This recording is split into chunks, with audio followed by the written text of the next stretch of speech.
পৃথিবীর যে কোনো অথবা মহাবিশ্বের যে কোনো প্রাণীর মধ্যে এ পর্যন্ত বিজ্ঞান যতটা আবিষ্কার করেছে তার মধ্যে মানব প্রজাতি একমাত্র প্রজাতি যে জ্ঞান চর্চা করে এবং তার অনুভূতি বিনিময় করে একে অপরের সঙ্গে।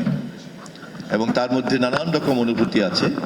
কিছু কিছু অনুভূতি আছে যা বিনিময় করার মধ্য দিয়েই পরস্পরকে আনন্দ দেয়, সুখের অনুভূতি দেয় এবং সেটাকে আরও অনেক অনেক বেশি করে পরিশীলিত করে, পরিমার্জিত করে এবং সে ধরনের একটা মাধ্যম সব ধরনের শিল্প জগতের সমন্বয়ে এই মাধ্যমটা তৈরি। এবং যারাই এই ধরনের সৃষ্টিশীল অনুভূতি বিনিময়ের কাজের সঙ্গে জড়িত থাকেন তারা সকলেই শিল্পী। এটি চাইলেই কেউ সিদ্ধান্ত নিয়ে অর্জন করতে পারে না। এটা অনেকটা প্রকৃতি প্রদত্তভাবেই মৌলিক বৈশিষ্ট্যটা সেই মানুষের মধ্যে থাকতে হয়। বাকিটা তার চর্চা, বাকিটা তার আগ্রহ, বাকিটা তার অর্জন।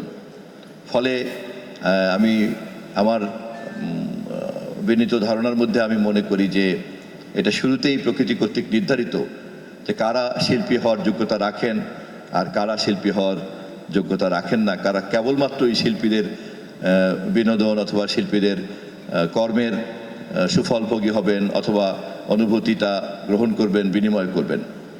তা আমি অবশ্যই দ্বিতীয় পর্বে একজন মানুষ, আমি তো এতটা গুণের অধিকারী না। কিন্তু আমি যেহেতু এই ধরনের গুণী মানুষের সঙ্গে আমার কম বেশি দেখাশোনা মেলামেশার সুযোগ হয় মাঝে মধ্যে, আর এখন তো দায়িত্বের কারণে সম্ভবত আরও বেশি বেশি সুজিতটা আমাকে মাঝে মধ্যেই ডাকবে। তো আমি সে কারণেই আমি খুবই আনন্দিত যে এরকম একটা উদ্যোগ কাঠামোগতভাবে প্রতিষ্ঠানগতভাবে আপনারা শুরু করেছেন এবং আমি নিশ্চিত যে সঠিকভাবে পথ চলতে পারলে পরে আপনাদের সদস্যরও যেমন অভাব হবে না, তেমনি আপনাদের দাতা সদস্যরও অভাব হবে না।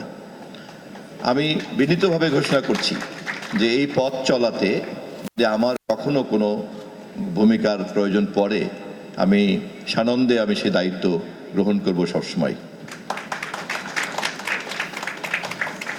এ কথা অস্বীকার করার কোনো উপায় নেই যে আমাদের সমাজ এখনো ততটা উন্নত হয় নাই যতটা উন্নত হলে পরে একজন সৃষ্টিশীল মানুষকে অথবা একজন শিল্পীকে যে মর্যাদায় বা যে সম্মানে ভূষিত করা উচিত সেটা আমরা করতে পারবো। আমরা আমাদের সমাজ কাঠামো বা রাষ্ট্র কাঠামোকে এখনো সে পর্যায়ে নিতে পারি নাই। তবে আমি বিনীতভাবে এটা ঘোষণা করতে চাই, আমাদের এই নবনির্বাচিত সরকার, জনাব তারেক রহমানের সরকার, আমরা যতবারই এই প্রসঙ্গে আমাদের কথা বলার সুযোগ হয়েছে এবং সেই কথাগুলির যে সুর, সেই সুর এবং তার মূর্ছনা আপনাদের এই প্রতিষ্ঠানকে অনেক অনেক বেশি অনুপ্রাণিত করবে, অনেক বেগবান করবে। আমি আবারও ঘোষণা করছি, আমার যে কোনো দায়িত্ব আমি বিনীতভাবে পালন করব।